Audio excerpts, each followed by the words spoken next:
வணக்கம் friends, welcome to Shalini's cuisine. நம்ம சேனலை நீங்கள் ஃபஸ்ட் டைம் பார்க்குறீங்கன்னா சப்ஸ்கிரைப் பண்ணிக்கோங்க. பக்கத்தில் இருக்க பெல் பட்டனை கிளிக் பண்ணிவிட்டு ஆல் கொடுத்துக்கோங்க. அப்போ தான் நான் போடுற எல்லா வீடியோஸுமே உங்களுக்கு அப்டேட்டாக வரும். இன்றைக்கி நம்ம பார்க்க போகிறது ரம்ஜான் சீரீஸுக்கான 4th ரெசிபி.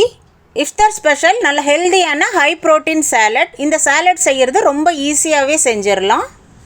இதோட இன்க்ரீடியன்ட்ஸ் எல்லாமே நான் டிஸ்கிரிப்ஷனில் கொடுத்துருக்கேன், செக் பண்ணி பார்த்துக்கோங்க. வாங்க இது எப்படி செய்யலான்னு பார்க்கலாம்.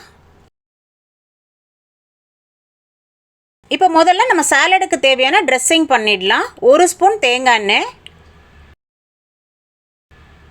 1/4 ஸ்பூன் சில்லி மிளகாத்தூள், 1/4 ஸ்பூன் மிளகுத்தூள், ஒரு சின்ன பிஞ்ச் அளவு chat masala, 1/4 spoon garam masala, 1/2 spoon lemon juice சேர்த்துக்கோங்க. இப்போ இது எல்லாமே ஒரு மிக்ஸ் கொடுத்துக்கலாம். இப்போ இந்த சாலடுக்கு தேவையான ட்ரெஸ்ஸிங் ரெடி ஆகிடுச்சு. இப்போ இதை நம்ம தனியாக எடுத்து வச்சிடலாம். ஒரு பவுலில் வேக வச்ச கொண்டக்கடலை சேர்த்துக்கோங்க, வேக வச்ச வேர்க்கடலை, பொடியாக நறுக்கின வெங்காயம் சேர்த்துக்கலாம், பொடியாக நறுக்கின தக்காளி, துருவின கேரட், பொடியாக நறுக்கின வெள்ளரிக்காய் சேர்த்துக்கலாம். வெள்ளரிக்காய் நான் தோல் சீவி எடுத்திருக்கேன். பொடியாக நறுக்கின பச்சை மிளகா, நல்லா க்ரஷ் பண்ணி வச்சுருந்தா கொஞ்சமாக பன்னீர் சேர்த்துக்கலாம். இந்த சாலடுக்கு தேவையான உப்பு சேர்த்துக்கோங்க.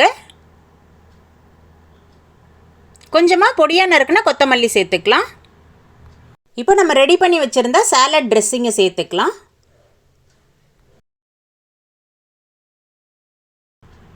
இப்போ இதெல்லாமே நல்ல ஒரு மிக்ஸ் கொடுத்துக்கோங்க. பன்னீரை இந்த மாதிரி க்ரஷ் பண்ணி சேர்க்கறனால இந்த சாலடோட டேஸ்ட்டு ரொம்பவே நல்லாயிருக்கும். நான் இதில் சேர்த்துருக்க கொண்டக்கடலையும் வேர்க்கடலையுமே ஒரு 8 மணி நேரத்துக்கு நல்லா ஊற வச்சுட்டு அதுக்கப்புறமா வேக வச்சு எடுத்திருக்கேன்.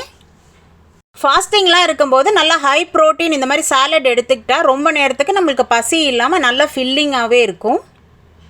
அவ்வளோதான், நல்லா சூப்பராக ரெடி ஆகிடுச்சு பாருங்கள். இஃப்தார் ஸ்பெஷல் ஹை ப்ரோட்டீன் சாலட். இந்த ரெசிபி உங்களுக்கு பிடிச்சிருந்தா லைக் பண்ணுங்கள், உங்கள் ஃப்ரெண்ட்ஸ் அண்ட் ஃபேமிலியோடையும் ஷேர் பண்ணுங்கள். மறக்காமல் ஷாலினிஸ் குசின் யூடியூப் சேனலை சப்ஸ்கிரைப் பண்ணிக்கோங்க. பக்கத்தில் இருக்க பெல் பட்டனை கிளிக் பண்ணிவிட்டு ஆல் கொடுத்துக்கோங்க. அப்போ தான் நான் போடுற எல்லா வீடியோஸுமே உங்களுக்கு அப்டேட்டாக வரும். எப்படி இருந்ததுன்னு கமெண்ட்லேயும் சொல்லுங்கள். தேங்க்ஸ் ஃபார் வாட்சிங்.